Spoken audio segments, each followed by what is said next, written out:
श्री राम दोस्तों, आज मैं आपको रावण के वध की कथा सुना रही हूँ। हमेशा की तरह प्रकाशमान और सुनहरा दिन निकल आया था। नई आशाएं, नए जीवन और नई ऊर्जा का संचार करते हुए, लेकिन लंका के महल में उत्साह की कोई हलचल नहीं थी। आशा की कोई किरण नहीं थी। आशाओं को गलाती हुई और अभिलाषाओं को विस्फोट में उड़ाती हुई प्रलय और मौत विजय की धरती पर चारों ओर फैली हुई थी। यह रावण के जीवन का अंतिम दिन था। इसके बाद वह आकर्षण दुनिया उनकी आंखों के सामने से सदा के लिए ओलझ हो जाएगी। इसके बाद कोई भोर उसके जीवन की दिनचर्या का स्वागत नहीं करेगी। शाम को चलने वाली कोई मध्य पवन उसे आराम को सुलाने के लिए नहीं आएगी। उसके सामने चारों तरफ अंधकार का साम्राज्य था, जहां संसार में सारी समृद्धि समय ही विस्मृति में खो जाती है और खुशी दिलाने वाली कोई पुरानी मधुर याद नहीं आती। आज उसे इस संसार में और उसकी मधुर यादों से निश्चित ही विदा लेनी है। इसलिए वह एक दिन का युद्ध विराम होने पर विपत्ति की साथी और दुख में सदा सहभागी मंदोदरी से विदाई का निवेदन करने के लिए वापिस आया था। जिस कमरे में उसने मंदोदरी के साथ अनेक रातें सुखपूर्वक बिताई थी, वही राजा अब उससे विदा ले रहा था। अभागी रानी अब उसके कदमों में पड़ी थी, मुरझाई दृष्टि से, यद्यपि वह अभी यौवनावस्था में थी। दुख आंसुओं की निरंतर बहती धाराओं में द्रवित होने लगा और उसके उदास गालों पर बहने लगा। आज से उसकी तलाशती आंखों के सामने उसके स्वामी के बिना महल का सुनापन होगा। विजय की भूमि लंका अब अपने विजेता के बिना रहेगी। प्रकाश जो कभी क्षीण होना ही नहीं जानता था, वह हमेशा के लिए समाप्त होने जा रहा था। उसका पराक्रमी पति, जिसका सामना करने से देवता भी डरते थे, वह एक मनुष्य के हाथों अपनी मौत में मिलने वाला था। उसका स्नेही पति, जिसने उसे शीतलता देने वाले छाते के समान संसार के आघातों से एक लंबे समय तक बचाए रखा, वह अपने को मृत्यु के हवाले करने जा रहा था। अब से वह अकेली ही रहेगी, जिसका कोई मित्र नहीं होगा। उसकी खुशियों को पूरा करने के लिए अथवा उसके दुख में सहभागी बनने के लिए अब कोई नहीं रहेगा। उसके पति के अलावा और कोई उसके हृदय की शून्यता को नहीं भर सकता था। इसलिए उसने हाथ जोड़कर उससे प्रार्थना की कि वह सीता को वापस लौटा दे और उस विपत्ति से बचे जो सारी लंका और उसके स्वामी को निगलने के लिए तैयार है। लेकिन राक्षस राज अपनी बात पर अडिग रहा। कोई भी उसे सीता को वापस करने के लिए प्रेरित नहीं कर सकता था, जिसके लिए उसके पराक्रमी पुत्र संप्रीत सैनिक मौत को गले लगा चुके थे। उनके बलिदान के क्रोध से उनका सदा सामना होता रहेगा और वह देवताओं के लिए हंसी का पात्र भी बन जाएगा। इसलिए सीता को लौटाने का प्रश्न ही नहीं था। वह चाहे जो हो, वह बहादुरी से शत्रु का सामना करेगा और सम्मान पूर्वक प्रेम की वेदी पर अपने जीवन का बलिदान करेगा। अत्यंत दुख से भरे किंतु दृढ़ संकल्प के साथ अंत में समय को उसने मंदोदरी से अलग कर लिया, क्योंकि सूर्य ने समय ही अपने को अपनी तेजस्विता से खाली कर लिया हो और युद्ध क्षेत्र के लिए चल पड़ा, जहां से उसे कभी नहीं लौटना था। किंतु जब उसे इस प्रसन्न सुंदर संसार से निश्चित रूप में जाना है, तो क्यों न वह सराहनीय और गौरवपूर्ण तरीके से जाए। इसलिए उसने सुंदर देवताओं के सुंदर राजा इंद्र का स्वरूप धारण किया और शेरों द्वारा खींचे जाने वाले अपने रथ पर समय को विराजमान किया। महल के गेट के बाहर निकलने पर एक बार पुरानी स्मृतियों से उसने उसे वापस लौटा लिया। उसने अपनी उदास आंखों के पीछे देखा। यहाँ महल था। उसकी मजबूत चारदीवारी में वह छूट गई थी, जिसे वह उसे सास से ज्यादा प्यार करता था और उसके लिए सबसे महत्व थी। उसकी जीवन सहित दीवारों के बीच उसने जीवन को जाना था और प्रेम की अनुभूति की थी। लेकिन अब उससे बाहर जाकर वह मौत को जानने और नफरत का स्वाद चखेगा। महल को एक समय उसके लिए शांति का स्वर्ग था, उसका घर अथवा विश्राम स्थल था। अब घर वापसी पर उसका स्वागत नहीं करेगा। वही एक बगीचा था, एक आनंददायक बगीचा, उसकी मीठी मीठी यादों से भरा हुआ बगीचा अब भी वहीं पर था, फूलों से सजा हुआ और फूलों से लदा हुआ। उसके हाथे में सीता थी, जिसके लिए उसने अपना सब कुछ दांव पर लगा दिया था, पर वह सब कुछ हार गया था। निसंदेह वह उसे प्रेम करता था, अथवा उसके प्रेम के बदले में नफरत देने पर वह उस पर कभी क्रोध क्यों नहीं हो सका था? क्या वह उसे अंतिम बार देखने जाएगा? नहीं, ऐसा नहीं हो सकता। सीता ने छीन लिया था उसकी खुशियों को, उसके जीवन को, उसके वंश को और उसके देश को, लेकिन जिसे वह नहीं लूट सकी वह था उसका सम्मान, जो उसके लिए सर्वोपरि था। निश्चित मृत्यु के इस द्वार पर आकर वह उसे उसकी इस बहुमूल्य अंतिम धरोहर को लुटाने की अनुमति नहीं देगा। वह किसी को भी हंसी उड़ाने का मौका नहीं देगा कि वह मृत्यु का सामना करने से पीछे हट गया।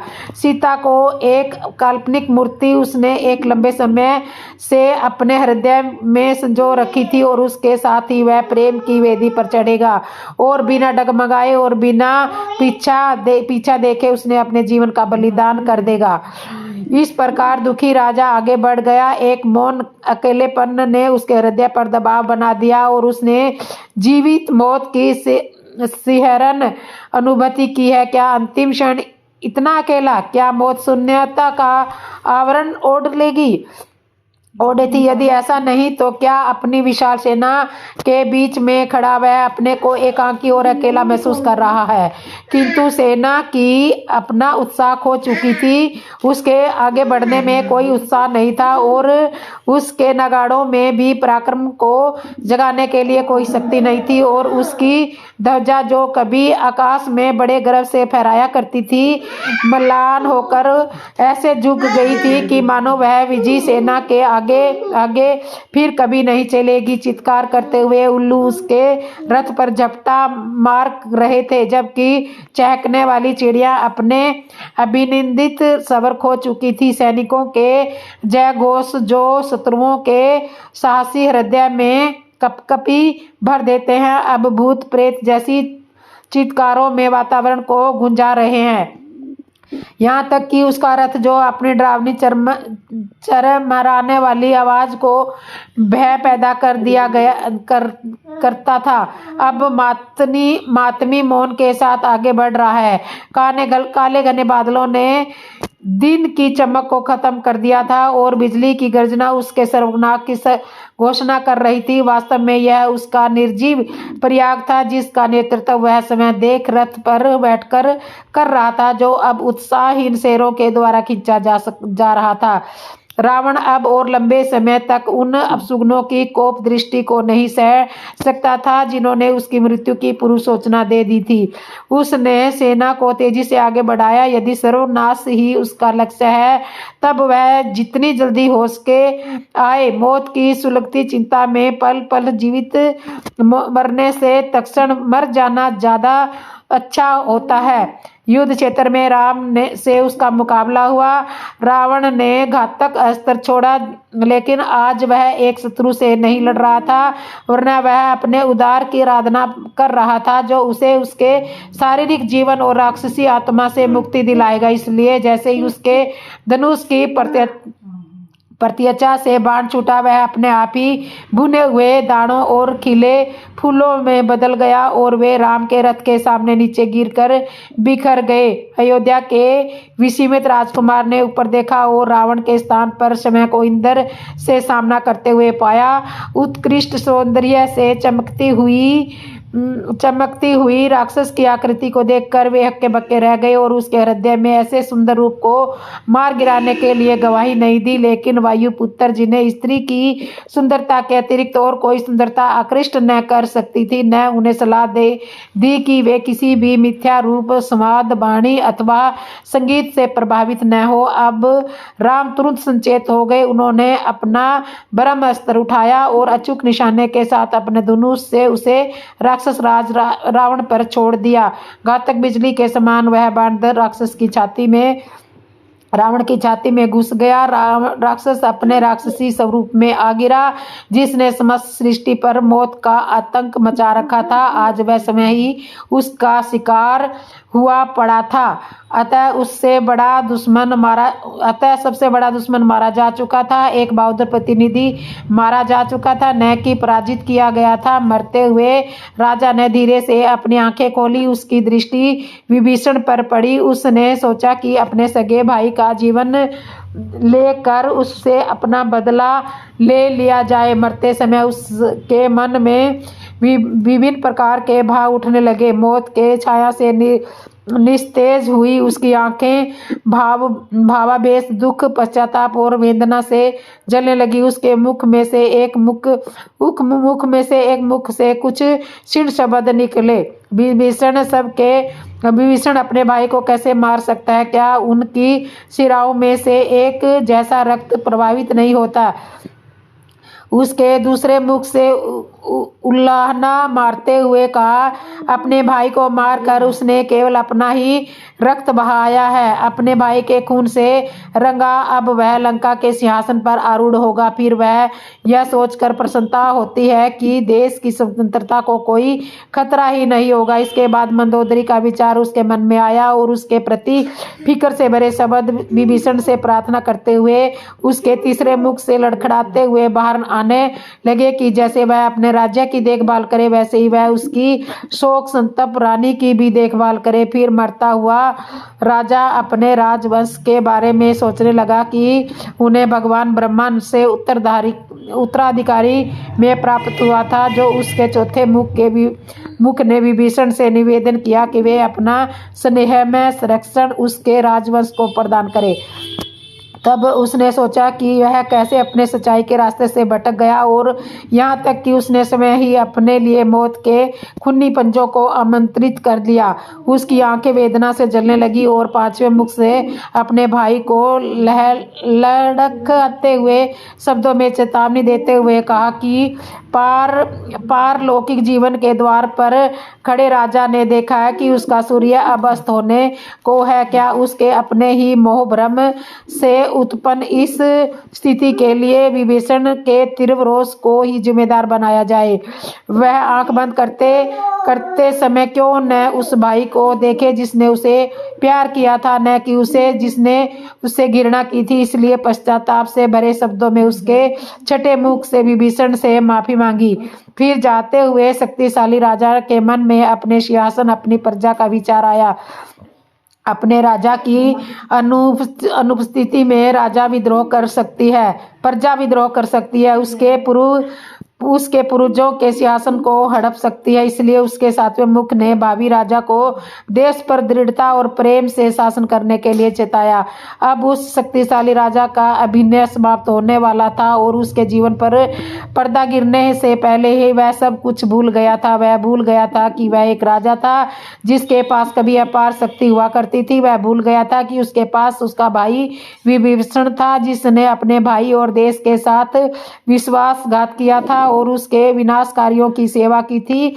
उसे केवल यह याद रहा कि वह विभीषण का बड़ा भाई था, जिसे उसने अपनी बाहों में लेकर दुलारा था, जिसे उसने सदा प्रेम और सुरक्षा प्रदान की थी, न कि घृणा और बदला। फिर पश्चाताप से भरे उस आठवें मुख से हकला कर निकलने लगे और राक्षस प्रायश्चित करने लगा कि वह उसकी अपनी दुष्टता थी कि जिसने उसके भाई को उससे विमुख कर दिया गया था।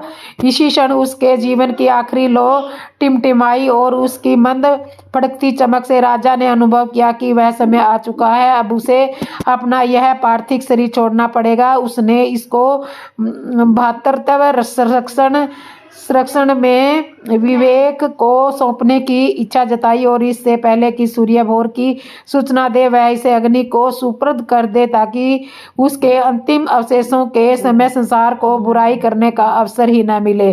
तभी अचानक शरीर शक्तिमान हो गया और उसके मन में सब विचार खत्म हो गए। उसके 10वें मुख से फुसफुसाहट की भी बाहर नहीं आई। लंका का शक्तिशाली राजा अब अपनी अंतिम विश्राम अवस्था में था। उसी समय हनुमान ने उसकी आत्मा के पात्र को कुचल दिया। इस प्रकार देवताओं और मनुष्यों के लिए घातक बने 10 कंठ के राक्षस जीवन का अंत हो गया। स्वर्ग से फूलों की वर्षा होने लगी, दिव्य संगीत पूरे आकाश में गूंजने लगा और मंद मंद पवन शाश्वत शांति और खुशी के आदेश को प्रसारित करती हुई संपूर्ण सृष्टि में बहने लगी। संकट पूर्ण समय का अंत हो चुका था और एक खिला हुआ और सुप्रष्ट नया दिन संसार के लिए खुशियां लेकर आया था। इस प्रसंग में समानता की दृष्टि से सीता को मारने की घटना दोनों ग्रंथों में एक सी है। रावण की मृत्यु का वर्णन दोनों ग्रंथों में अलग अलग है। रावण वध के समय वाल्मीकि रामायण में वर्णित ऋषि अगस्त्य द्वारा बताई गई आदित्य हृदय की बात रामचरितमानस में नहीं है। वाल्मीकि रामायण में रावण युद्ध क्षेत्र में लौटकर मंदोदरी से मिलने नहीं आया और जब उसकी मृत्यु हुई उस समय उसने विभीषण से कुछ नहीं कहा। रामचरितमानस में वर्णित राम का 10 कंठ और उसके मित्रों से सामना, माली वगैरह का निर्णय, विशाल भाला, कपिचल, जीवन का अमृत और जीवन मात्र का पात्र जैसी घटनाएं वाल्मीकि रामायण में देखने को नहीं मिलती। तो रामचरितमानस में युद्ध के अंतिम समय में रावण को राम प्रतिबिंब के स्थान पर अपने उद्धारक के रूप में दिखाई देने लगे। तो इस तरह से रावण का वध हुआ। तो दोस्तों आपको यह हमारी कथा कैसे लगी, अच्छी लगी हो तो कमेंट में बताना, और जिसने भी मेरे चैनल को सब्सक्राइब नहीं किया वो सब्सक्राइब करना, लाइक करना, कमेंट करना और बेल आइकन बटन तो जरूर दबा लेना। पराजित भाई रावण को पृथ्वी पर मरा पड़ा देखकर विभीषण शोक वेग से व्याकुल होकर रोने लगे। रावण के मारे जाने का समाचार सुनकर मंदोदरी सहित सभी पत्नियां भी शोक से व्याकुल होकर अंतपुर से निकल पड़ी और युद्ध भूमि में पड़े महाकाव्य, महापराक्रमी और महातेजस्वी रावण को देखकर शोक से विलाप करने लगी। तब राम ने विभीषण से उन स्त्रियों का धैर्य बंधाने और रावण का दाह संस्कार करने के लिए वेदों, विधि और महर्षियों द्वारा रचित कल्प सूत्रों में बताई गई प्रणाली के अनुसार सारा कार्य हुआ। तब राम ने लक्ष्मण से विभीषण का राज्य अभिषेक करने को कहा। अभिषेक के पश्चात राम ने हनुमान को सीता की सकुशलता पूछने के लिए भेजा। विभीषण से आज्ञा लेकर वे अशोक वाटिका में सीता के पास गए और राम की विजय की पूरी कथा सुनाई। हनुमान द्वारा सीता से राम के लिए कोई संदेह मांगने पर उन्होंने कहा कि वे अपने स्वामी का दर्शन करना चाहती है। हनुमान द्वारा वह संदेह अब राम को सुनाया गया तो उनकी आंखें भर आई और राम ने विभीषण से उन्हें बुलवाने के लिए कहा। विभीषण सबसे पहले अपने अंतपुर में गए, अपनी स्त्रियों और सीता के पास यह कहने के लिए भेजा कि वे उन्हें मिलना चाहते हैं। उनके बाद विभीषण वहां आए और सीता से राम की बात कही। विभीषण की बात सुनकर वे स्नान कर वस्त्र आभूषणों को पहनकर चलने के लिए तैयार हुई। जब वे वहां पहुंची विभीषण ने राम से सीता के आने का समाचार बताया। राक्षस के घर में बहुत दिन तक निवास करने के बाद आज सीता आई, यह सोचकर फिर सीता को देखकर राम को हर्ष, क्रोध और दुख का एक साथ अनुभव हुआ। उन्होंने विभीषण से कहा कि ये पालकी छोड़कर मेरे पास आए, सभी वानर एक साथ उसका दर्शन करें। सीता ने भी सौम्य भाव से राम का दर्शन किया। सीता के विनय पूर्वक पास आने पर राम ने उनका हार्दिक अभिप्राय बताते हुए उनसे कहा, अब तुम आश्रम में अकेली थी, उस समय यह चंचल चित्त वाला राक्षस तुम्हें हर कर ले गया था। यह दोष मेरे ऊपर दैववश प्राप्त हुआ था, जिसका मैंने मानव संध्या पुरुषोत्तम के द्वारा मार्जन कर दिया है। सदाचार की रक्षा, सब और फंसे हुए अपवाद का निवारण तथा उसके सुखी ख्यातमस पर लगे हुए कलंक का परिमार्जन करने के लिए यह सब मैंने किया है। तुम्हारे चरित्र में संदेह का अवसर उपस्थित है, अतः जनक कुमारी तुम्हारी जहाँ इच्छा हो वहाँ चली जाओ, और ऐसा कुलीन पुरुष होगा जो तेजस्वी होकर भी दूसरे के घर में रह रही स्त्री को केवल इस लोभ से कि यह मेरे साथ बहुत दिनों तक रहकर सौहार्द स्थापित कर चुकी है, मन ही मन ग्रहण कर सकेगा। अपने प्रियतम के मुख से ऐसे वचन सुनकर हाथी की सूंड से आहत हुई लता के समान सीता आंसू बहाने लगी। फिर नेत्रों के जल को आंचल में से पूछती हुई वह धीरे धीरे गदगद वाणी से इस प्रकार बोली, वीर आप ऐसी कठोर अनुचित करणकुट और रूखी बात मुझे कैसे सुना रहे हो। बाहुबली, आप मुझे जैसा समझते हो मैं वैसी नहीं हूँ। मुझ पर आप विश्वास कीजिए। बाल्यावस्था में आपने मेरा पानी ग्रहण किया था, इसकी ओर भी ध्यान नहीं दिया। आपके प्रति मेरे हृदय में जो भक्ति है और मुझ में जो शील है वह सब आपने पीछे ढकेल दिया, एक साथ ही मुझे भुला दिया। उन्होंने लक्ष्मण से अपने लिए यह कहते हुए कि चिता तैयार करने को कहा कि उनके स्वामी उनके गुणों से प्रसन्न नहीं है। उन्होंने भरी सभा में उनका परित्याग कर दिया। ऐसी दशा में उनके लिए जो मार्ग उचित है वह उस पर जाने के लिए अग्नि में प्रवेश करेगी। सीता के ऐसे वचनों को सुनकर लक्ष्मण क्रोध में भरकर राम की ओर देखा, किंतु राम ने संकेत से सूचित होने वाले हार्दिक अभिप्राय को जानकर पराक्रमी लक्ष्मण ने उनकी सहमति से चिता तैयार कर दी। राम सिर झुकाए वहां खड़े रहे। सीता ने अग्नि की परिक्रमा की और यह कहते हुए अग्नि में प्रवेश किया कि यदि मैंने अपने मन वाणी और क्रिया द्वारा कभी संपूर्ण धर्मों के ज्ञाता श्री रघुनाथ जी का अतिक्रमण न किया हो तो अग्निदेव मेरी रक्षा करे। उनके अग्नि में प्रवेश करते समय राक्षस और वानर जोर जोर से हा करने लगे। राम की स्थिति में बहुत दुखी हुए। ऐसे में कुबेर, यमराज, इंद्र, महादेव और ब्रह्मा जी उनके पास आए और राम को उनके स्वरूप से परिचित कराया। ब्रह्मा जी के वचनों को सुनकर अग्निदेव मूर्तिमान होकर पिता की भांति सीता को गोद में लेकर प्रकट हो गए और सीता की पवित्रता को प्रमाणित करते हुए कहा, उत्तम आचार वाली इस शुक्ल सनासती ने मनुवाणी बुद्धि अथवा नेत्रों द्वारा भी आपके सिया किसी दूसरे पुरुष का आश्चर्य नहीं लिया। इसका भाव सर्वदा शुद्ध है। कृपा आप इसे आदर सत्कार से स्वीकार करें। उनकी बात को सुनकर राम की आंखों में आंसू झलक आए और अग्निदेव ने उन्हें यही कहा, लोगों में सीता की पवित्रता का विश्वास दिलाने के लिए उनकी यह सिद्धि विषयक परीक्षा आवश्यक थी, क्योंकि इन्हें दीर्घ काल तक रावण के अंतपुर में रहना पड़ा है। यदि मैं ऐसा न करता तो लोग यही कहते कि राम बड़ा ही मूर्ख और कामी है। ऐसा कहकर राम अपनी प्राण वल्लभा सीता से मिले। अपने स्वामी की मृत्यु के बाद लंका में शोक का वातावरण छा गया।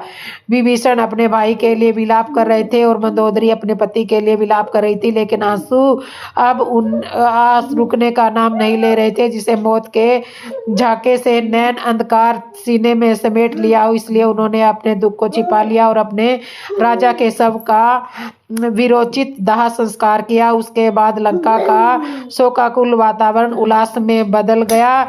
उस दुख स्मृति में जाना गया और सारा नगर लंका में खाली सिंहासन पर बैठे अपने नए राजा और साथ उनके दाईं तरफ रानी त्रिजटा तथा बाईं तरफ रानी मंदोदरी के स्वागत के लिए सौभाग्यशाली वैभव से चमकने लगा। अब रावण की मृत्यु और उसके दाह संस्कार के स्वप्न होने के बाद राम का हृदय संभाविक रूप से सीता के लिए व्याकुल हो गया। इसलिए विभीषण तेजी से सीता के पास गए और उन्हें उनके स्वामी के सामने ले आए। यद्यपि राम उन्हें सबसे अधिक प्रेम करते थे, तथापि वे समाज द्वारा की जाने वाली निंदा से भयभीत थे। इसलिए उन्होंने लंबे समय तक कोई सीता को अपनी पत्नी के रूप में स्वीकार किया तो इस निंदा को सुनने के लिए वे तैयार नहीं थे। उन्होंने चुपचाप पास आती हुई सीता को देखा। उसके उत्सुक हृदय की प्रसन्नता बाहर झलक रही थी, जो उसके गालों पर पहले से ही छाई लाली को और उद्दीपित कर रही थी। लेकिन सीता के मन में राम उन्हें स्वीकार करने की बात को लेकर तरह तरह की शंकाएं उमड़ रही थी। इस कारण एक अनजाना भय उनकी खुशी में मिश्रित हो गया और भयानक उनके मुखमंडल की लाली पर पीलापन आ गया। झिझकते हुए कदमों से वह अपने पति के पास पहुंची और अस्वीकार करने के भय से कुछ दूरी पर जाकर खड़ी हो गई। तो इस तरह जाकर खड़ी हो गई। राम उनके प्रेम को पाने के लिए तड़प रहे थे, लेकिन सीता के लिए उनका प्रेम इतना दृढ़ नहीं था कि वह सामाजिक भर्त्सना को सह सके, इसलिए राम सीता को स्वीकार करने से पहले समाज में मनोबोधक सुनिश्चित कर लेना चाहते थे। वे इसलिए सीता की पवित्रता के लिए अग्नि परीक्षा करना चाहते थे। वे सीता से उन उपायों के बारे में पूछे तो रावण ने उन्हें दिए गए ताकि सीता उनके सारे को समझते हुए अपनी सशक्त प्रियता का परिणाम दे सकती थी। उसके बाद राम ने आकाश में बाण छोड़ा और पवित्रता की शक्ति का साक्षी बनने के लिए सभी देवताओं को आमंत्रित किया। एक ही पल में राक्षसों का नगर देवताओं के नगर में बदल गया। सुग्रीव ने चिता तैयार की और राम के बाण में उसने अग्नि प्रज्वलित की। यह कार्य शुरू हुआ जिससे देवताओं की आंखों को भी विस्मित कर दिया। एक चमत्कार घटित हुआ। सीता की पवित्रता के सामने प्रकृति भी अपनी दिशा का अनुसरण करना भूल गई। चारों ओर से गिरी हुई सुनहरी आग की लपटों में से नारायण की दुखी पत्नी प्रकट हुई। उनके ऊपर ताजा जल छिड़क कर शीतलता प्रदान की।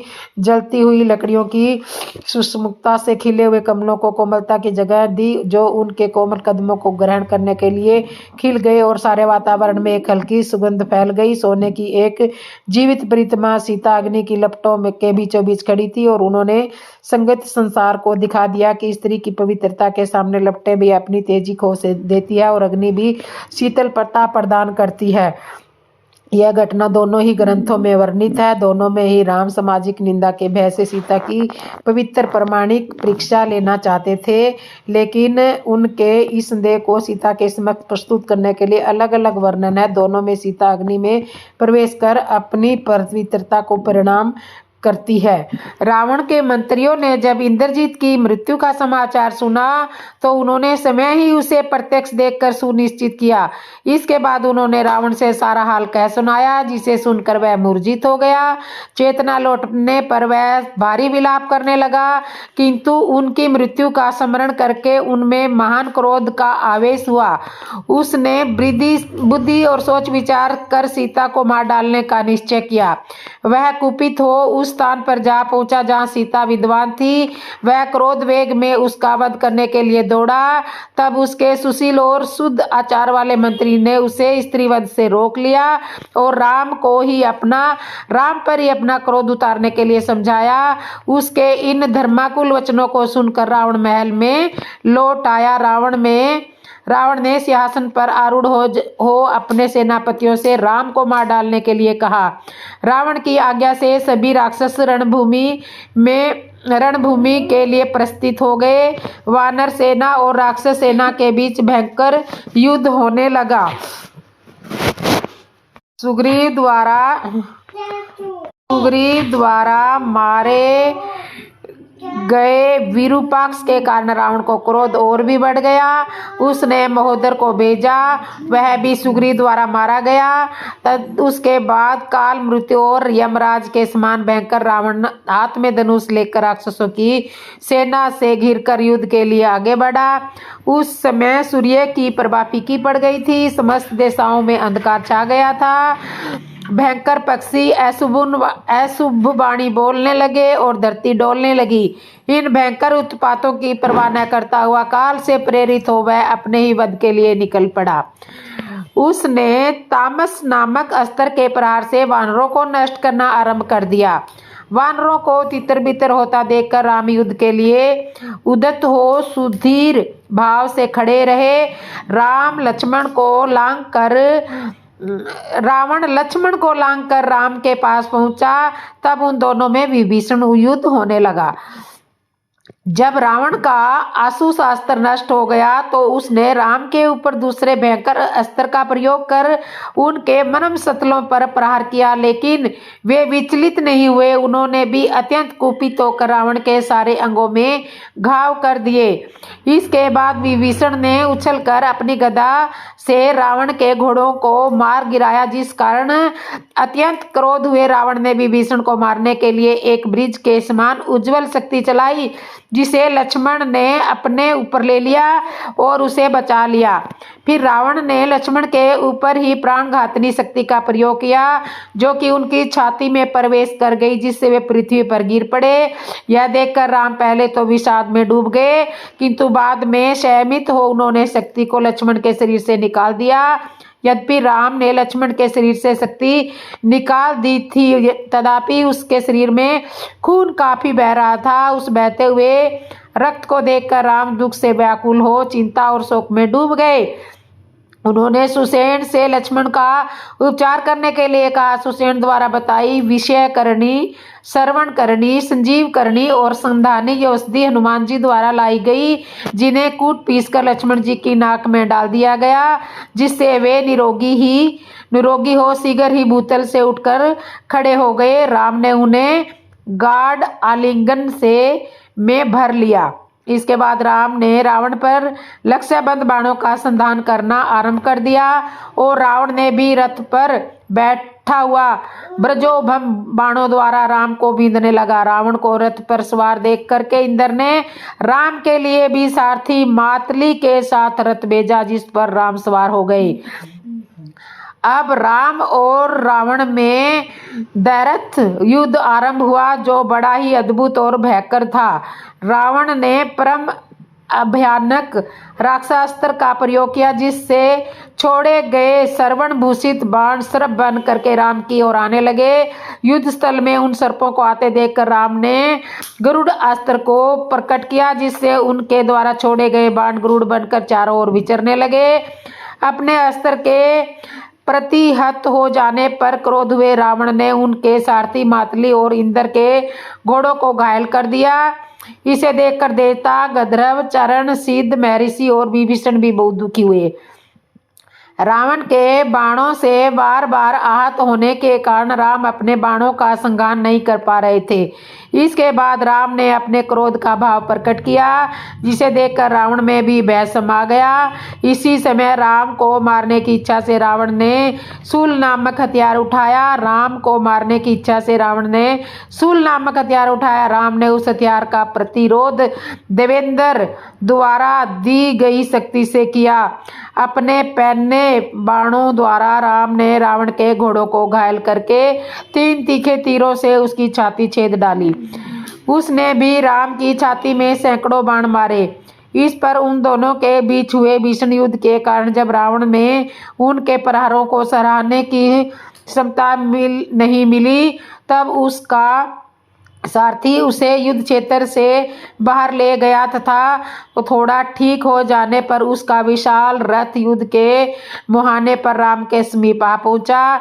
उधर राम युद्ध से थककर चिंता करते हुए रणभूमि में खड़े थे। इतने में रावण भी उनके सामने युद्ध के लिए उपस्थित हो गया। यह देखकर अगस्त्य ऋषि, जो देवताओं के साथ युद्ध देखने के लिए आए थे, राम के पास आकर बोले, राम, तुम सनातन गोपनीय अतिथि हृदय को सुनो। यह परम पवित्र और संपूर्ण शत्रुओं का नाश करने वाला है। इसके जप से सदा विजय की प्राप्ति होती है। यह नित्य अक्षर और परम कल्याण में स्रोत है। संपूर्ण मंगलों का भी मंगल है। इससे सब पापों का नाश हो जाता है। यह चिंता और शोक को मिटाने तथा आयु को बढ़ाने वाला उत्तम साधन है। उनका उपदेश सुनकर राम का शोक दूर हो गया। उन्होंने प्रसन्न होकर शुद्ध चित्त से आदित्य हृदय से धारण किया। फिर परम पराक्रमी राम ने धनुष उठाकर रावण की ओर देखा और उत्साहपूर्वक विजय पाने के लिए वे आगे बढ़े। युद्ध भूमि में पहुंचने पर राम ने राक्षस राज रावण के रथ को देखा। उसे आता देखकर राम ने बड़े वेग से अपने धनुष पर टंकार दी तथा मातली से सावधान होने के लिए कहा। आमने सामने आ जाने पर दोनों महारथियों में भयंकर युद्ध होने लगा। राम को अपनी जीत और रावण को अपनी मृत्यु का अनुभव हो गया था। अतः वे दोनों ही निर्भयता पूर्वक जिस तरह से युद्ध कर रहे थे, उसे देख करके हृदय उन्हीं की ओर खींच गए। उसे देखकर सबके हृदय उन्हीं की ओर खींच गए। रावण ने राम के ध्वज को लक्ष्य करके बाण छोड़े तो राम ने उसके ध्वज को काट करके नीचे गिरा दिया। दोनों ने एक दूसरे के घोड़ों को घायल कर दिया। उसके बाद कुपित होकर राम ने अपने धनुष पर एक विषधर सर्प के समान बाण संधान किया, जिससे रावण का सिर कट गया और वह कटा हुआ सिर धरती पर गिर पड़ा। किंतु उसकी वजह तुरंत ही दूसरा सिर निकल आया। उन्होंने दूसरा सिर भी काट डाला।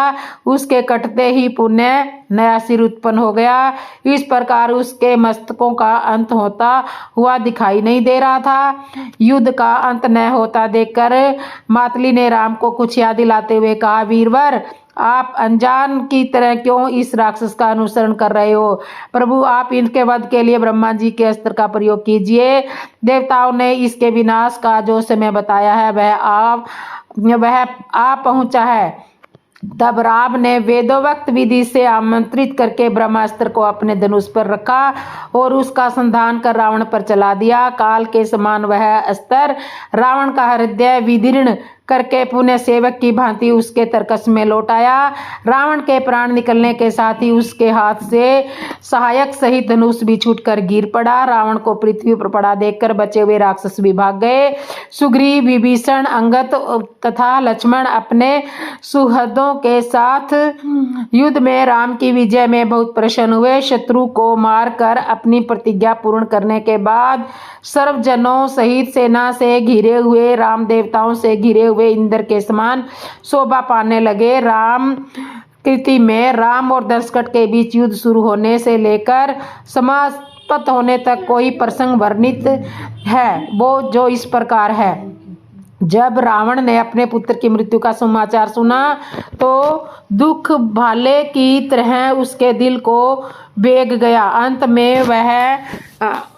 अतः वह भी अंत तक पहुंच गया और कोई नहीं बल्कि सीता ही उसके भाग्य के इस दुखद परिवर्तन के लिए जिम्मेवार है और उसके कुल के गौरव इंद्रजीत की मृत्यु भी सीता की उत्तरदायी है। क्या उसे मारना अधिक अच्छा नहीं होगा जो अप्रत्यक्ष रूप से उसके पुत्र की मृत्यु का कारण बनी? इसलिए वह शीघ्रता से सीता की कुटिया की ओर चल दिया और उसने उसे मार दिया होता यदि पाणोवनासुर ने उसे इस कार्यता पूर्वक कृत्य करने से कह नहीं दिया होता, रोक नहीं लिया होता कि वह उसके 2 पुत्रों के जीवन को वापिस नहीं ला सकता। अपने पुत्र की मृत्यु का बदला लेने के लिए विरोचित मार्ग यही है कि वह स्वयं राम को ललकारे और उसके पराक्रम को चुनौती दे। इसलिए रावण अपने 10 सैनिकों और 10 पुत्रों को हवा, अग्नि, सूर्य, इंद्र और पराजित कर चुके थे को लेकर युद्ध भूमि पर चल दिया। उधर वानरों में सम्मिलित थे वायुपुत्र हनुमान, अग्निपुत्र नीलानन, सूर्यपुत्र सुग्रीव और इंद्र के पुत्र अंगद। शीघ्र ही वे जिन्होंने उन देवताओं को पराजित किया था उनके पुत्रों के हाथों अपनी मृत्यु को प्राप्त हो गए। रावण ने अपनी 10 भुजाओं से युद्ध किया और अन्य 10 भुजाओं से उसने अपनी रक्षा की, किंतु फिर भी वह विजय का कृपा पात्र नहीं बन सका। न तो विजयी हुआ और न ही पराजित वह वापिस लौट आया। उसने अपने मित्र पाताल के युवराज मुलाबाल को बुलाया। मुलाबालम अपने बड़े भाई सहस्त्र के साथ लेकर आया जो 1000 मुखों तथा 2000 भुजाओं वाला था। उसके सामने ईश्वर के आशीर्वाद से सभी दुश्मन भाग खड़े होते थे। इसके अतिरिक्त उस अपराज्य राक्षस के पास एक चमत्कारी गदा भी थी जिसका नुकीला सिरा उसके शिकार लोगों के लिए मौत का सूचक था और उसका नुकीला अधोभाग मृतक को जीवन प्रदान करने वाला था। जो सौरगर्भ के साथ दोनों भाइयों ने युद्ध क्षेत्र की ओर प्रस्थान किया। सहज के कारण आकार में वानरों को ऐसे भगा दिया जैसे भेड़िए के सामने भेड़ों का झुंड। फिर भी लक्ष्मण के तीक्ष्ण बाणों के प्रहार से मुलाबालम को धराशायी कर दिया, जबकि हनुमान के चातुर कौशल के सशस्त्र के बढ़ते हुए प्रतिशोध कदमों को रोक लिया गया। तो इस तरह से रावण की मौत हो गई। तो वायुपुत्र ने उसको अपनी चमत्कारी गदा से वंचित करने का निश्चय था। वे एक छोटे वानर के रूप में सिकुड़ गए और जानबूझकर उसके रथ से टकराकर उसके सामने गिर पड़े। क्रोधी तेवरों से राक्षस ने उन्हें शक्तिशाली वाहन का प्रशिक्षण किया और उस अपराधी को पकड़ लिया, जिससे उसका परिचय बाली के सेवक के रूप में दिया और बताया कि वह अपने मालिक का बदला लेने आया है। प्रसन्न होकर सहज ही विश्वास करने वाले उस राक्षस ने उसका अपना मित्र बना लिया। वानर वानर के चापलूसी भरे शब्दों से अत्यंत प्रसन्न होकर उसे अपनी गदा अपनी स्वामी का बदला लेने के लिए दे दी। जैसे ही गदा उसके हाथों में पहुंची, हनुमान अपने विशाल आकार में वापस आ गए और राक्षसों को अपनी लंबी पूंछ में बांधकर राम को याद स्मृति चिन्ह के रूप में भेंट करने के लिए उसके 1000 मुख वाले सिर को काट दिया। लेकिन रावण ने हनुमान की उस चमत्कारी क्षमता को समझने में भूल कर दी जो सूल बनकर उसके शरीर में निरंतर चुभ रही थी। विभीषण के निर्देश अनुसार वह विशाल वानर नीलांबर और अंगद के राक्षस के पूजा स्थल पर गया, किंतु उसे आश्चर्य हुआ जब उसने द्वार को रावण की अलौकिक शक्ति के द्वारा मजबूती से अवरुद्ध पाया। असफल होने पर चातुर कुशल हनुमान ने कोई दूसरी युक्ति सोची। कुछ समय के लिए उन्होंने पूजा स्थल को छोड़ दिया और वहां उड़ कर चले गए, जहां श्रवणीय पलंग पर मंदोदरी नींद में सो रही थी। उसके गुलाबी होठों के बीच छाई हुई प्रसन्नतापूर्ण मुस्कान कुछ ऐसे दिख रही थी जैसे चमकते हुए गोपनीय मोतियों का हार। उसने मंत्र द्वारा उसे बेहोश कर हनुमान ने उसे अपनी बाहों में उठा लिया और 10 कंठ के पूजा स्थल पर वापस लौट आए। लंका की महारानी एक वानर की बाहों में, उसके दिल की रानी का हरण एक पशु द्वारा किया जाने वाला है।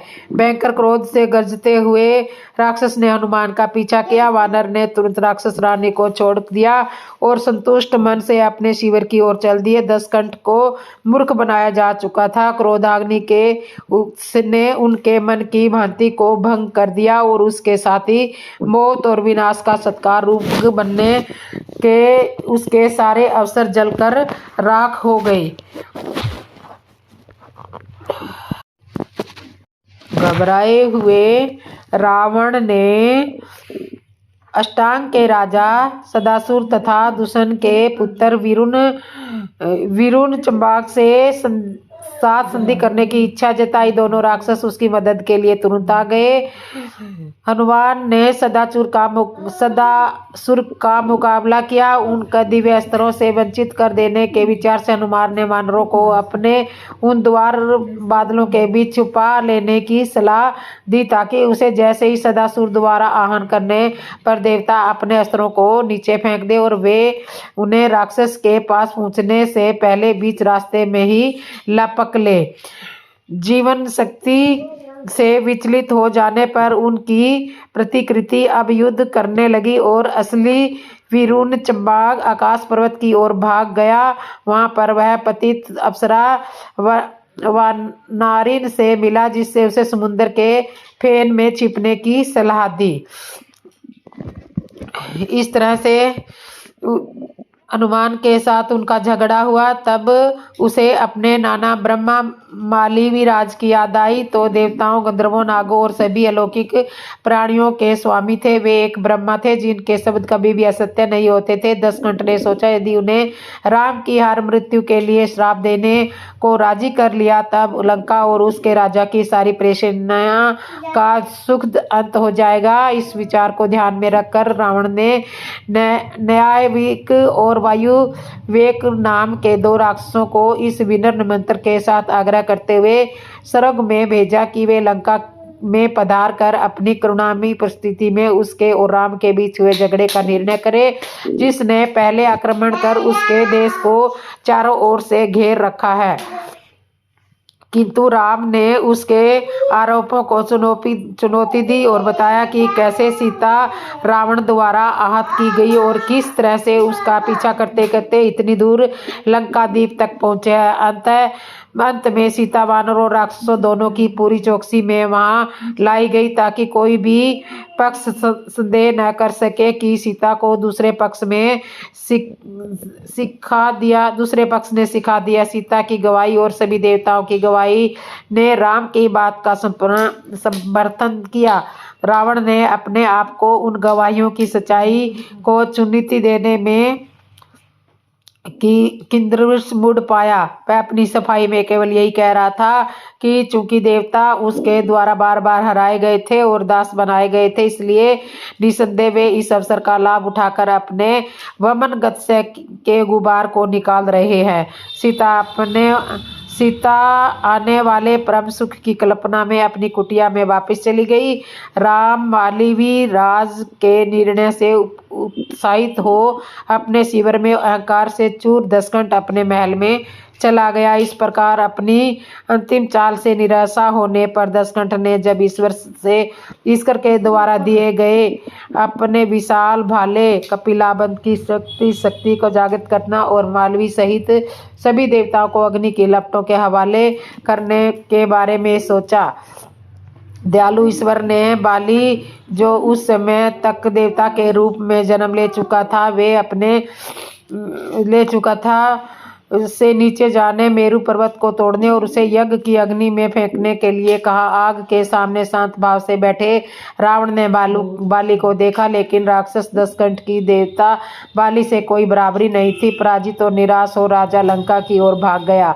रावण को दुख भी हुआ और अप्रसन्नता भी जब उसने ईश्वर को अपने शत्रु की सहायता करते हुए पाया, क्योंकि उसने उसे पराजित करने के लिए बाली को पुनर्जीवित कर दिया था। लेकिन मंडोदरी ने उसे सत्तावना देते हुए कहा कि शायद यह हनुमान था जिसने विभीषण के निर्देश पर बाली के रूप में उसे पराजित किया था। शत्रु पक्ष का सलाहकार और सभी योजनाओं को विफल कर देने वाला विभीषण ही इन सारी विपत्तियों की जड़ है। उसको मारने का मतलब है कि शत्रु की हिम्मत तोड़ना। मंदोदरी ने ऐसी सलाह दी और राजा ने उसको मान लिया।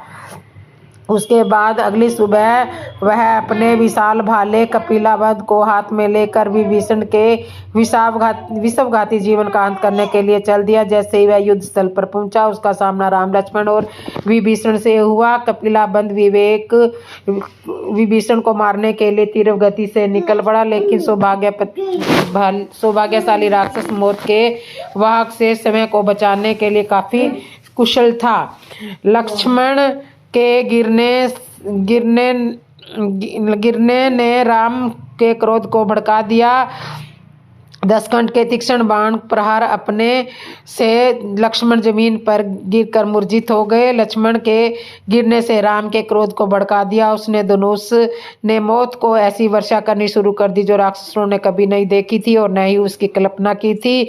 रावण के अलावा सभी राक्षस धराशायी हो गए और कोई भी शत्रु सिवाय खाली तरकस के उसके पास नहीं पहुंचा। उसके बढ़ते हुए क्रोध से वे क्षण मृत्यु की वर्षा इतनी तीव्र गति से होने लगी कि रावण को भी अपने पैरों पर वापस भागना पड़ा और अपने महल की सुरक्षित दीवारों में शरण लेनी पड़ी।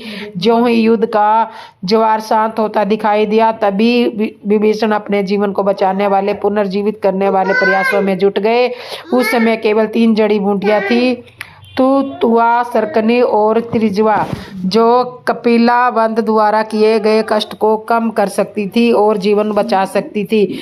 लेकिन ये जड़ी बूटियां उत्तराकुरु द्वीप के संजीवनी पर्वत पर ही उगती थी। उस जड़ी बूटियों को इंद्राकाल पर्वत की गुफा में रहने वाली ईश्वर की गाय के गोबर में मिलाया था। उनको और कोई नहीं बल्कि वही ला सकता था जो अपना मुंह फाड़ कर चंद्रमा और तारों को अपने अंदर ले सकता था। इसलिए हनुमान तुरंत उस पर्वत पर उड़ गए और उन्होंने पलक झपकते ही सभी आवश्यक दवाइयों को लेकर लौट आए।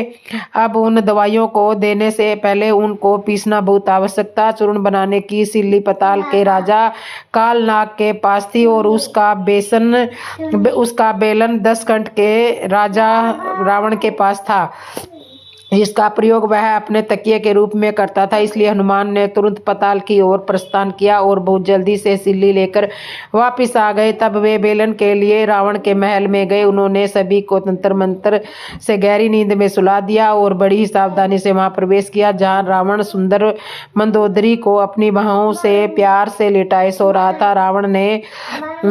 हनुमान ने राक्षस के 10 मुख वाले सिर के नीचे से बेलन खींच लिया और वे लौटने ही वाले थे कि उनके शरारतपूर्ण दिमाग में एक विचित्र विचार आया। उसने होठों पर एक नटखट मुस्कान के साथ उन्होंने राजा के बाल लिए और उन्हें रानी के बालों से बांध दिया। फिर उन्होंने श्राप दिया कि ये गांठें तभी खुलेगी जब उनकी रानी उनके सिर पर 3 थप्पड़ लगाएगी। तब वानर महल में शिविर के लिए चल दिया, लेकिन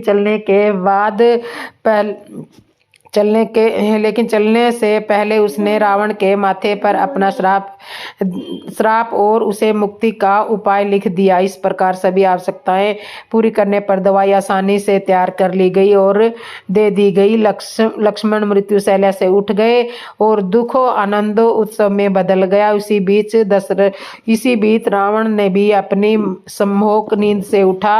निस्संदेह राक्षस ने उठते समय सबसे पहले अपना सिर उठाया, लेकिन अचानक झटके के साथ उसे बालों की जड़ में दर्द महसूस हुआ। गुस्से में आकर उसने अपने सिर को घुमाया। तुरंत झटके से उसे सिर दर्द हुआ, किंतु इससे उसकी दुखपूर्ण हालत को स्पष्ट कर दिया। अधीरता से उसने गांठ को खोलने की कोशिश की, किंतु वह व्यर्थ सिद्ध हुई। उसने अपने राक्षस सेवकों को पुकारा और अपने गुरु गोपुत्र को बुलाया। ऋषि अलिम्बिम अपने शिष्य की मदद के लिए आ गए। उनकी खोजी आंखें राजा के मस्तक पर चढ़ी, लेकिन उसके उपचार के लिए जो उपाय बताया गया था वह अत्यधिक उद्दम था। कैसे अपने शक्तिशाली शिष्य को वह एक औरत से थप्पड़ खाने के लिए कहता, एक ऐसा काम जो न केवल उनके सम्मान को आहत करता वरना अशुभ और अनिष्ट का भी सूचक था। इसलिए गोपुत्र ने उस उपचार को नकार दिया और अपनी चमत्कारी शक्ति का प्रयोग करने लगा, लेकिन उसका अपनी शक्ति का प्रयोग करना व्यर्थ ही रहा। गांठ वैसी ही उलझी रही जैसी वह थी और वह दोनों सिरों के बीच खींचातानी होने लगी, जिसने उनके दर्द को और अधिक बढ़ा दिया। तब केवल उस उद्यम उपचार को अपनाने के अलावा क्या किया जा सकता था जो उस शैतान वानर के द्वारा बताया गया था। महान और शक्तिशाली राजा होते हुए भी उसने अपनी शाही सिर को अपनी पत्नी से 3 बार थप्पड़ खाने के लिए झुका दिया। कितने विनाशक है ये वानर। उन्होंने न केवल उनके प्रभाव और प्रतिष्ठा को शक्ति पहुंचाई वरना उनके घाव पर नमक भी छिड़क दिया, पर उन सब का बुरी तरह से विनाश कर दिया जाना चाहिए। इसलिए प्रतिशोध लेने का निश्चय कर रावण ने अपने भाई चक्करकाल के राजा दशबानुसार को बुलाया। जैसे ही उसने राक्षस पर बड़ी महान आपदा के बारे में सुनाया, वह तुरंत युद्ध भूमि की ओर दौड़ा। अपने शरीर को ब्रह्मा के शरीर के समान विस्तृत किया और अपनी वृहद जीभ से सूर्य को ढक लिया। उसका भार सहने के असमर्थ पृथ्वी धंस गई और उसका आधा शरीर डूबकर उसके बीचों बीच चला गया। तब उसने 2 बड़ी दीवारों की तरह अपनी दोनों भुजाओं बाहर निकाली और वानर सेना को घेर लिया। बेचारे वानर घोर अंधेरे में ढक गए। वे उसके गुफा के समान मुख में लड़खड़ाते गिरते गए। राक्षस उन्हें बिना चबाए निगलता चला गया। निराशाजनक चीखें शिविर में चारों तरफ सुनाई पड़ने लगी, किंतु राम के मन में न तो भय था और न ही निराशा थी। अब मंदोदरी अपने पति की सहायता के लिए आई। वह मौत को उसकी विनाशकारी शक्ति से वंचित करने और मृत्यु को जीवित करने का उपाय जानती थी। वह जीवन का अमृत था जो उसने उमा से सीखा था। वह एक बार अमृत तैयार किया गया था और मृत्यु क्षेत्र में इसे छिड़क दिया गया था। उसके पति के सभी सेनापति अपनी कब्रों में जीवित हो बाहर आ गए थे और उसके लिए लड़े थे। राम और उसकी सेना के अस्त्र अमृत के उस अपराज्य कवच के विरुद्ध क्या कर सकते थे। यदि राक्षस मारे भी गए तो वे नई शक्ति के साथ शत्रु का सामना करने के लिए फिर से खड़े हो जाएंगे। इसलिए मंदोदरी ने संजीव उष्टान को संपन्न करने के लिए शीघ्रता की और उसे जीवन अमृत प्रदान किया था। इस प्रकार अचानक उत्साहित हुए दशकंठ ने युद्ध क्षेत्र के लिए अपने 2 पुत्रों दशगिरीवन और दशगिरीधर के साथ प्रस्थान किया। भाग्य के इस अनर्थकारी परिवर्तन से बचने का कोई रास्ता न था, केवल इसके कि मंदोदरी द्वारा दिए जाने वाले अनुष्ठान में बाधा डाली जाए। लेकिन यह तभी संभव हो सकता था जब उसके हृदय में वासना उत्तेजित की जाए, क्योंकि कामोत्तेजक मनोदशा से मुक्त होने पर ही अनुष्ठान करता इसमें सफलता पा सकता था। उसी समय दशकंठ वहां अधीरता से जागृत की प्रतिज्ञा कर रहा था। सभी पुनर्जीवन राक्षस दोबारा से मारे जा चुके थे। अब उन्हें पुनर्जीवन देने का अमृत नहीं था।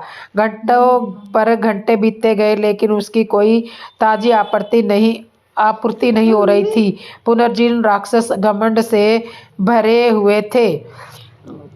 वहाँ सत्य अपने आप स्पष्ट हो गया। हनुमान की निर्जलता से भोचक्का कामक्रोध राजा शर्मासार हो गया और दुखी रानी अपनी पवित्रता के भंग किए जाने पर शर्मिंदा हो मूर्छित होकर गिर पड़ी। वे दोनों यद्यपि उनकी युक्तियों से परेशान थे, फिर भी किसी प्रकार के मनोमाल्य ने उनके प्रेम पर बुरी छाया नहीं डाली। वह सदा की तरह जीवंत और निर्बल था।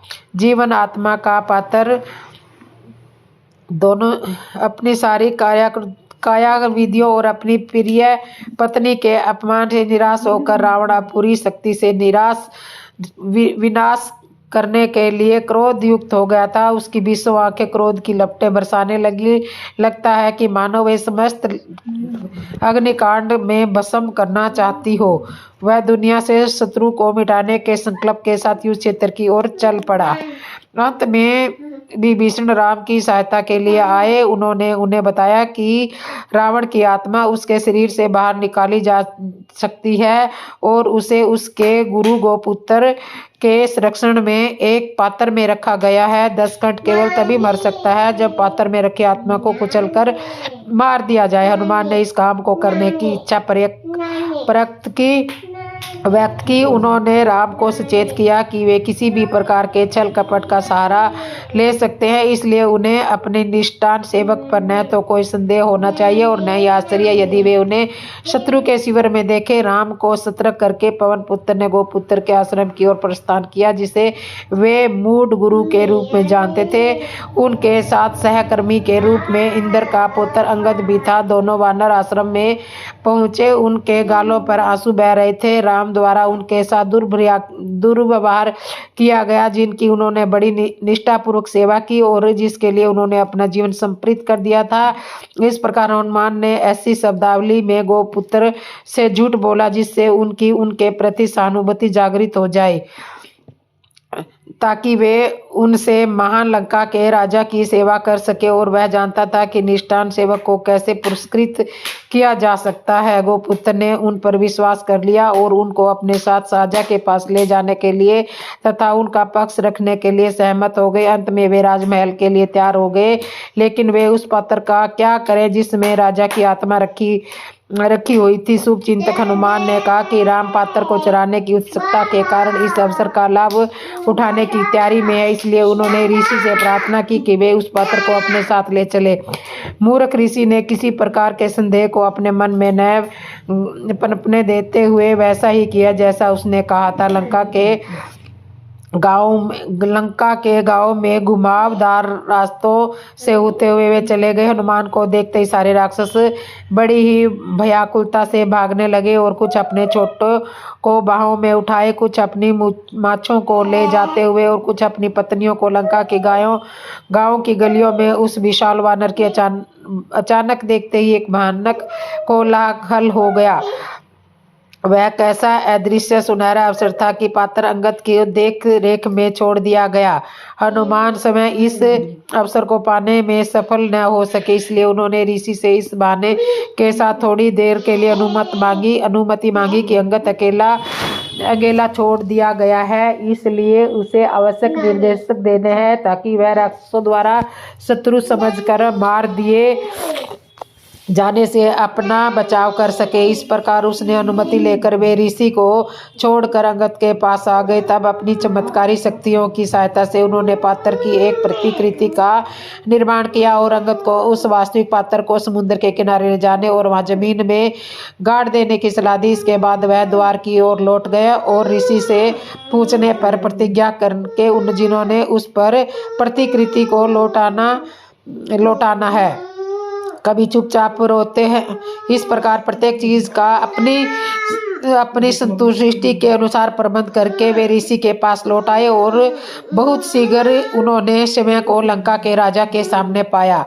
कभी चुपचाप रोते हुए, कभी आंसुओं से गला अवरुद्ध करते हुए, किंतु सदा गोपुत्र के द्वारा संभाले जाते हुए वानर ने राम द्वारा उसके प्रति व्यवहार किए जाने की एक झूठी कहानी गढ़ी और राजसी सहानुभूति प्रदान की। अगले दिन हनुमान ने स्वेच्छा से अकेले लड़ने की इच्छा व्यक्त की, क्योंकि जैसा उसने कहा था कि उन दोनों नागण्य से व्यक्तियों को पकड़ना उसके लिए मुश्किल काम नहीं था। हनुमान को विरुद्ध पाले में देखकर वानर भाग खड़े हुए और लक्ष्मण को किसी समय उनके सेनापति रहे हनुमान का सामना करने के लिए अकेला छोड़ दिया। हनुमान लंका वापस लौट आए तथा राक्षस राज उनकी बड़ी बेबसी से प्रतिज्ञा कर रहा था। राक्षसों ने राजा को बताया कि किस तरह वानर युद्ध क्षेत्र को हनुमान के निमंत्रण में छोड़कर भाग आए। यदि अंधेरा नहीं हुआ होता तो राम और लक्ष्मण को बंदी बनाकर ले जाता। रावण यह सुनकर बहुत खुश हुआ और उसने कारण स्वरूप उसे इंद्रजीत के सारे खजाने के साथ साथ उसकी चंचलमती वाली पत्नी भी दे दी, जो वानर के आलिंगन में आते ही सब कुछ भूल गई। उसे अपना सम्मान पूर्वक पति के प्रति अपना प्रेम भक्ति स्वामी भक्ति। अंत में उसने केवल एक ही बात याद रखी कि प्रेम में वीरान उसके हृदय में एक ऐसे व्यक्ति को पा लिया है जो उससे खुश है और उसकी कामवासना की पुकार का उत्तर देने के लिए तैयार है। हनुमान ने पात्र ले लिया और उसे राम के पास लेकर आए।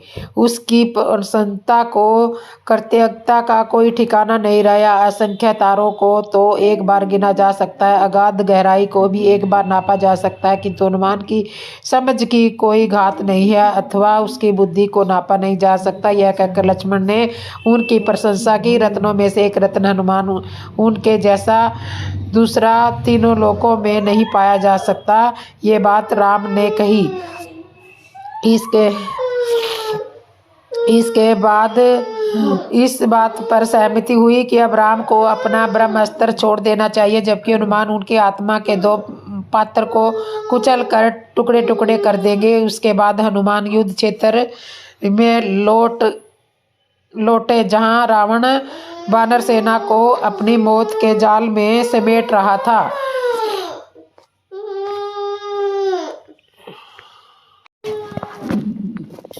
हमेशा की तरह प्रकाशमान और सुनहरा दिन निकल आया। नई आशा, नए जीवन और नई ऊर्जा का संचार करते हैं, लेकिन लंका के महल में उत्साह की कोई हलचल नहीं थी। आशा की कोई किरण दिखाई नहीं दे रही थी। आशाओं को गलाती हुई, अभिलाषाओं को विस्फोट से उड़ाती हुई प्रलय और मौत विजय की धरती पर चारों ओर फैली हुई थी। यह 10 घंटे के जीवन का अंतिम दिन था।